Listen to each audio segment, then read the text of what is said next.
Hey, everybody. Thanks for joining us today for a deep dive into some pretty interesting stuff. Yeah. The U.S. and NATO. Yeah, you can say that again. We've been seeing all these headlines lately about the U.S. potentially leaving NATO. Mm-hmm.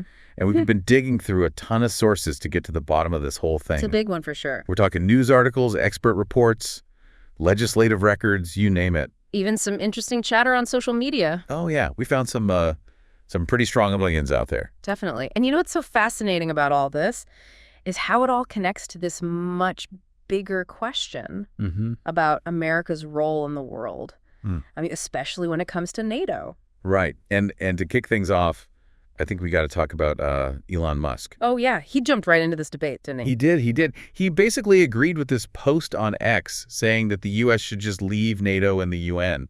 Wow. I mean, talk about a bombshell, right? Yeah, definitely got people talking. Publications like the New York Post, Newsweek, Business Insider, they all picked up on it. Right. Yeah, they did. But, you know, this idea of the U.S. leaving NATO, it's not exactly new. Right. We saw some of this brewing back during the Trump administration. Yeah. And, you know, Musk's statement, it kind of reflects this growing skepticism towards these big international alliances, especially within certain political circles. For sure. For sure. And of course, you can't talk about leaving NATO without running into this this pretty big legal roadblock, that law that was passed back in 2023. Oh, yeah, the one that makes it way harder for any president to just pull the U.S. out of NATO. Exactly. Yeah, that law is interesting for a couple reasons. Yeah. First of all, it had support from both sides of the aisle. Right. Democrats and Republicans actually agreed on this one. Yeah, you don't see that every day. Not every day. Senators Tim Kaine, a Democrat, Marco Rubio, a Republican, they co-sponsored it. Wow. You can actually find more details about it on Senator Kaine's website. Oh, cool. And publications like The Hill and The Washington Post, they covered it extensively when it was all happening. You know, this bipartisan support, it really shows you that even though there are some different opinions out there, there's still a pretty broad agreement in Congress about the importance of NATO. Yeah, for sure. But then you bring President Trump and Ukrainian President Zelensky into the picture. Right. And things get even more complicated. Yeah, their meeting back on February 28th, it wasn't exactly smooth sailing, was it? Not really. The Guardian and BBC News both reported on the canceled press conference and the disagreements that came out of that meeting. Yeah, it was pretty public. It was. And this strained relationship between them, you know, it just adds another layer of complexity to this whole debate about the U.S. and NATO. Right, because you can't really talk about the U.S. and NATO without acknowledging what's happening in Ukraine. Especially with NATO's role in supporting Ukraine right now. Exactly. Sources like NPR, the Council on Foreign Relations, and even official NATO publications. Yeah. They all emphasize the alliance's commitment to supporting Ukraine. So we've got Musk stirring the pot, this law, making it harder to leave NATO, and this tense geopolitical situation playing out in Eastern Europe. It's a lot. What else is fueling this whole debate? Well, defense spending has been a major point of contention. Right. And it's something that Trump has been really vocal about. For sure. He's been critical of NATO members who aren't meeting that 2% GDP target for defense spending. Yeah, that's the agreed upon target. Right. And he's pushing for that to be increased to 5%. 5%. Wow. Yeah. And he's not just talking about it either. In a statement last year, he even implied that countries that don't meet that 5% target might not get support from the U.S. Really? Which obviously caused some concern among NATO allies. Not bad. Reuters, Politico, NBC News, they all reported on it. So why is this defense spending issue such a big deal? Right. Why is so much emphasis on this? Well, it really comes down to burden sharing. The U.S. historically has been carrying a big chunk of the financial burden when it comes to NATO. Right. Trump and some others, they argue that other member nations need to step up and contribute more financially, especially given all the security challenges the alliance is facing. So it's like the U.S. is saying, hey, we can't be the only ones footing the bills here. Exactly. But what happens if these countries don't meet the target? Could the U.S. actually withhold support even with that treaty obligation? Article 5. Ah, that's where things get really interesting. And that's actually a perfect place to pick up after a quick break. All right, we'll be right back. Sounds good. Yeah, Article 5. It's like the cornerstone of NATO, right? Right. It's that whole idea that an attack on one is an attack on all. Exactly. And you can actually find the exact wording of Article 5 on the U.S. mission to NATO's website. Oh, really? Yeah, it's been invoked only once in history after 9/11. Wow. So, but with this whole debate about defense spending, Right. could the U.S. actually withhold support if an ally was attacked but they hadn't met those spending targets? That's a really good question, and it's one that legal experts are actually still debating. So even with this treaty, there's still some wiggle room? Well, yeah, international law can be a little bit murky sometimes. Some experts argue that the U.S. could find ways to kind of get around its Article 5 obligations. Like? Well, they could maybe claim that the attack wasn't serious enough to trigger a full-blown collective response. Yeah. So it wouldn't be considered an attack on all. Right, or they could argue that the ally who was attacked hadn't fulfilled their own commitments to the alliance. So they didn't hold up their end of the bargain. Exactly. There are some articles in Lawfare and Politico that really dive into these legal gray areas.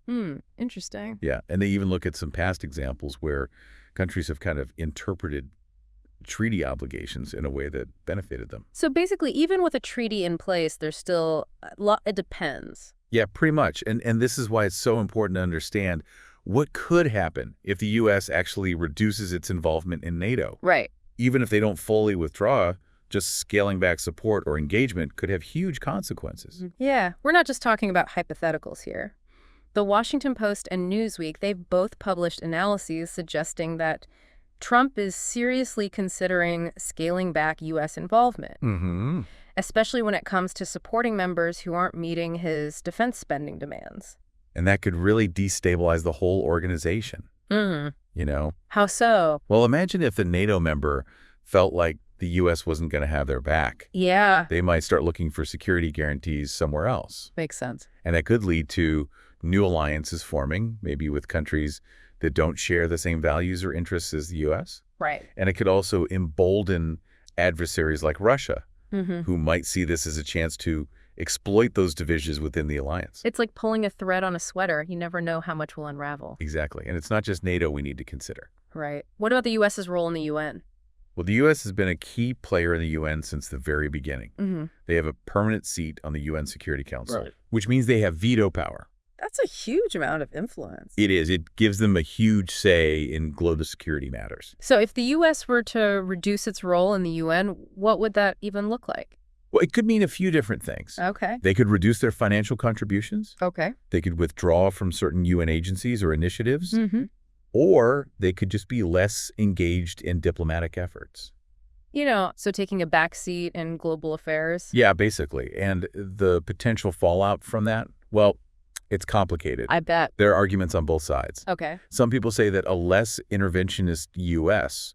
could actually lead to more stability around the world. Interesting. You know, allow other countries to take on more responsibility and find their own regional solutions to problems. So less of a world police approach. Exactly. Yeah. But then there's the other side of the argument, which is that a U.S. retreat could create this power vacuum that other countries might be quick to fill. And those countries might not have the best intentions. Exactly. It's a delicate balancing act. Yeah, it sounds like reducing U.S. involvement could have both good and bad consequences. It could, and it's hard to predict which way it would go. It really is. But one thing is clear.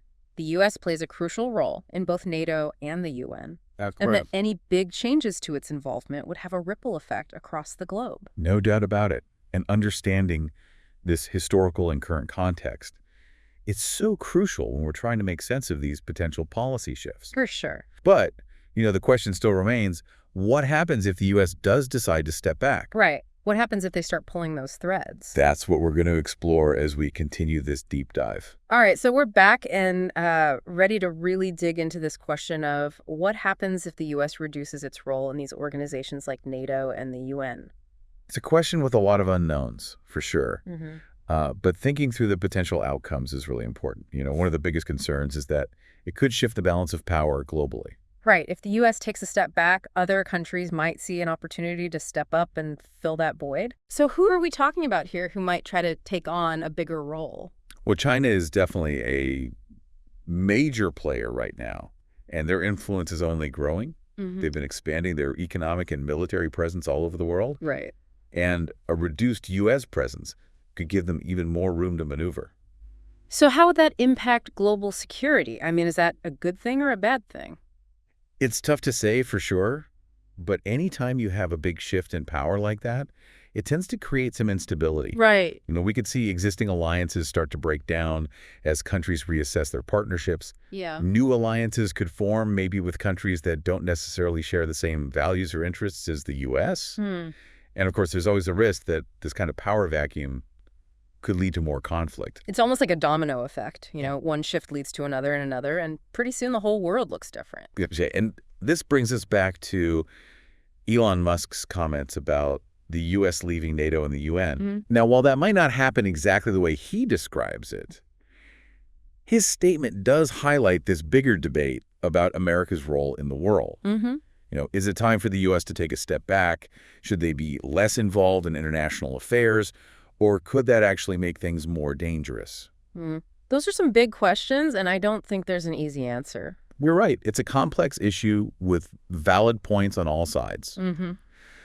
Some people believe the U.S. needs to stay in its position as a global leader. They argue it's crucial for keeping things stable and promoting democracy. Right. But others feel like the U.S. has taken on too much and that it's time to focus more on problems at home. So it sounds like there's no clear consensus on what the U.S. should do. Not really, and that's why it's so important to have these discussions to really explore the different perspectives and try to understand the complexities of these issues. Right, and that's what we've tried to do in this deep dive. Exactly. We've looked at expert reports, legislative records, news articles, social media commentary. We've covered a lot of ground. We have, we talked about Elon Musk's stance on this, the law that makes it harder to leave NATO, the relationship between Trump and Zelensky, the whole debate about defense spending. Yeah, and we even touched on the possibility of a shift in the global balance of power. It's a lot to take in, but ultimately the goal here isn't to tell you what to think. Right. It's to give you the information and context you need to form your own opinions. So as we wrap up this deep dive, we really encourage you to keep digging into these topics. Yeah, check out the sources we mentioned, talk to people about this, get informed, and stay engaged. These are issues that affect everyone, and it's so important that we all stay informed and participate in these conversations. Because the choices we make today will have a huge impact on the world of tomorrow. Absolutely. Well, that's all the time we have for today. Thanks for joining us for this deep dive into the U.S., NATO, and everything in between. It's been a pleasure. And until next time, keep learning, keep questioning, and keep diving deeper.